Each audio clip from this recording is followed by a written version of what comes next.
Assalamualaikum student. Now we start MTS 641 Functional Analysis Module number 73.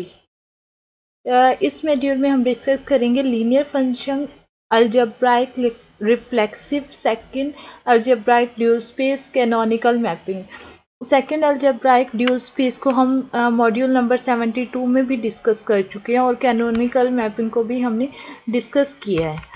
ये देखिए यहाँ पे हमने कल के मॉड्यूल में हमने इसे डिस्कस किया था कैनोनिकल मैपिंग होती क्या है और ये हमारे पास किस टाइप से क्वेश्चन आ सकते हैं। तो अब हम देखते हैं इसमें अलजेब्राइक रिफ्लेक्सिव को। अलजेब्राइक रिफ्लेक्सिव द आइसोमॉर्फिज्म, ये आइसोमॉर्फिज्म है, it is one to one and onto map, यानी ये 1 to 1 भी हो और ऑन टू मैप भी हो, तब ये हमारे पास जो मैपिंग होगी वो क्या होगी, बाइजेक्टिव। एक मैपिंग बाइजेक्टिव उस वक्त होती है जब वो 1 to 1 भी हो और ऑन टू भी हो, तब वो बाइजेक्टिव मैपिंग कहलाती है। तो यहाँ पे हमारे पास जो है algebraic reflexive t is equal to X of D approach कर रहा है टेल्डा एक्स टेल्डा डी, ये बाइजेक्टिव है। अगर हम tilde D T of X comma T of Y is equal to D X comma Y Q, यानी यहाँ पे जो c है वो x से बिलोंग करे डबल ड्यूल स्पेस से, तो x बिलोंग करेगा g ऑफ x से। If c is surjective, surjective क्या होते हैं आपके यहाँ से भी एक एमसीक्यूज आ सकते हैं। एक इंजेक्टिव, इंजेक्टिव होता है ऐसा फंक्शन जो 1 to 1 हो, वो क्या होता है, इंजेक्टिव फंक्शन कहलाता है। ऐसा फंक्शन जो ऑन टू हो क्या कहलाता है, सर्जेक्टिव फंक्शन। तो यह यहाँ पे हमारे पास जो सेकंड आएगा वो सर्जेक्टिव फंक्शन कहलाएगा। यानी यहाँ पे हमारे पास वो ऑप्शन में दे सकते हैं कि onto function is called, के ऑन टू को हम क्या कहते हैं, सर्जेक्टिव कहते हैं, और 1 to 1 को इंजेक्टिव फंक्शन कहेंगे। इफ सी इज सर्जेक्टिव, अगर सी हमारे पास सर्जेक्टिव है तो बाइजेक्टिव होगा, तो ये जो पूरा फंक्शन है वो बाइजेक्टिव होगा। R of C is equal to X double dual space, यानी एक्स की डबल ड्यूल स्पेस पे we call X to be the algebraic reflexive. जब ये कंडीशन सेटिस्फाई हो जाए तो हमारे पास जो x होगा वो अलजेब्राइक रिफ्लेक्सिव होगा, यानी ये 1 to 1 भी हो और ऑन टू भी हो। जब ये 1 to 1 ऑन टू होगा तो ये डेफिनेटली बाइजेक्टिव होगा। जब ये बाइजेक्टिव हमारे पास प्रूव हो जाएगा तो ये हमारे पास क्या होगा, हम इसे कहेंगे कि अलजेब्राइक रिफ्लेक्सिव है। The set of all linear function defined on a vector space X is itself a vector space and called algebraic dual space। ये डेफिनेशन हमने कल भी की थी कि तमाम लीनियर फंक्शन डिफाइन किसी एक वेक्टर स्पेस X पे डिफाइन किए जाए और वो खुद एक वेक्टर स्पेस हो तो हम उसे अलजेब्राइक ड्यूल स्पेस कहते हैं।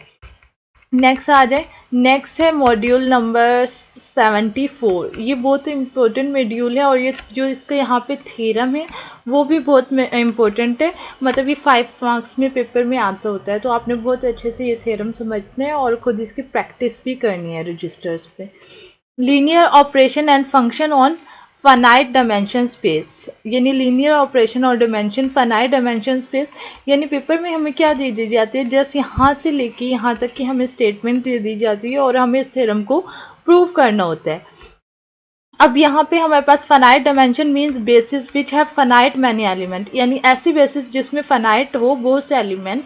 अब हमारे पास जो स्टेटमेंट पेपर में दी जाएगी वो ये होगी, ये इस तरह से हमें यहाँ पे स्टेटमेंट दी जाएगी और हमने इसको प्रूव करना होगा। Let X and Y define in dimension vector space, ये डिफाइन करते हैं dimension vector space over the same field पे। Let T is equal to X approach कर रहा है वाई पे बी द लीनियर ऑपरेटर, ये एक लीनियर ऑपरेटर है। लीनियर कब होता है, जो मैंने आपको बताया था कि बाउंडेड हो, तो अब हमारे पास ये लीनियर ऑपरेटर होगा। Let E is equal to E1 E2 so on E and B the basis of X, ये एक्स की बेसिस है, and B1 B2 so on N तक B the basis of the Y, ये Y की basis है। तो ये इस टाइप का आपको पेपर में थ्योरम आएगा, तो आपने किस तरह से इसको सॉल्व करना है वो हम देखते हैं कि किस तरह से हम इसे सॉल्व करेंगे।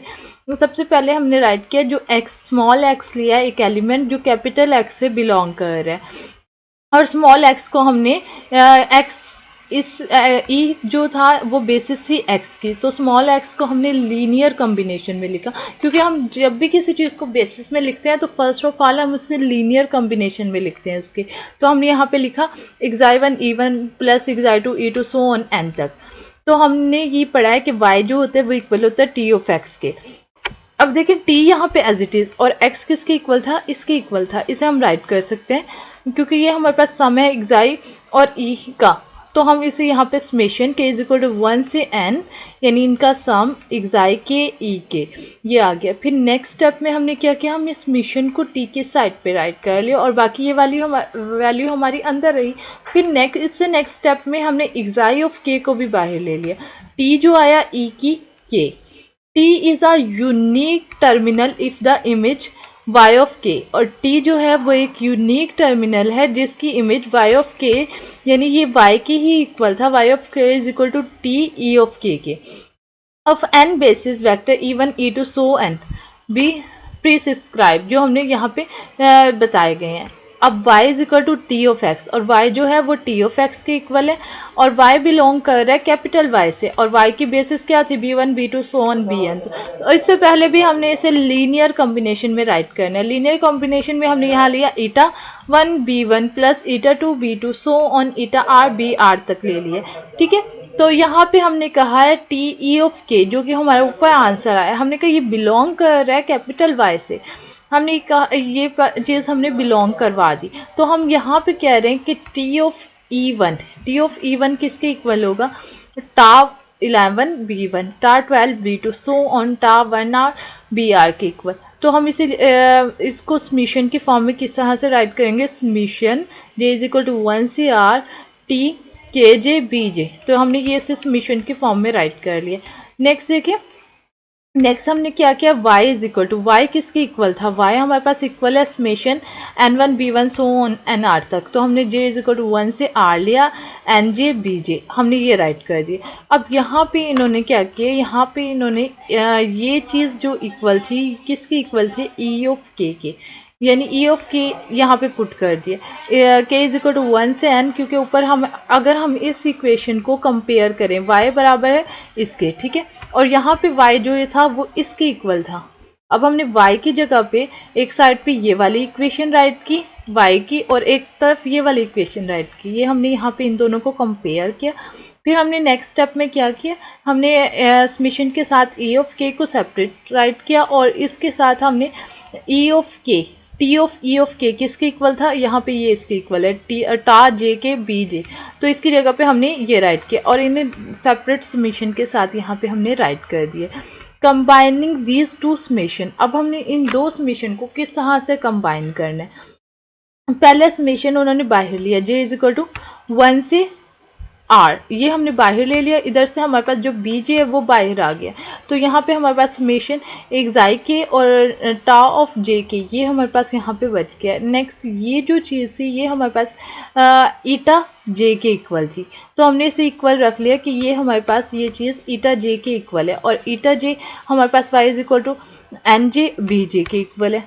तो ये यहाँ पे हमारे ये प्रूव हो गया, y is equal to T of X summation N J B J of x is equal to, और x y हमारा इसके इक्वल है और x हमारे इसके इक्वल है, कैन बी ऑब्टेन जो कि हमें हासिल है फॉर्म, जबकि ईटा जो j है वो किसके इक्वल है, k इज इक्वल टू 1 से n टॉ j के ईटा k। I hope you will be understand. अगर आपको कोई भी क्वेश्चन या कोई भी क्यूरी हो तो आप विदाउट हेसिटेशन कमेंट में पूछ सकते हैं। और अगर आप मेरे चैनल पे न्यू है और आपने अभी तक मेरे चैनल को लाइक एंड सब्सक्राइब नहीं किया तो please like and subscribe my channel. अगर ओल्ड है तो मेरे चैनल को लाइक लाजमी करें। I hope you will be understand. Thank you for watching. मिलते हैं नई वीडियो के साथ।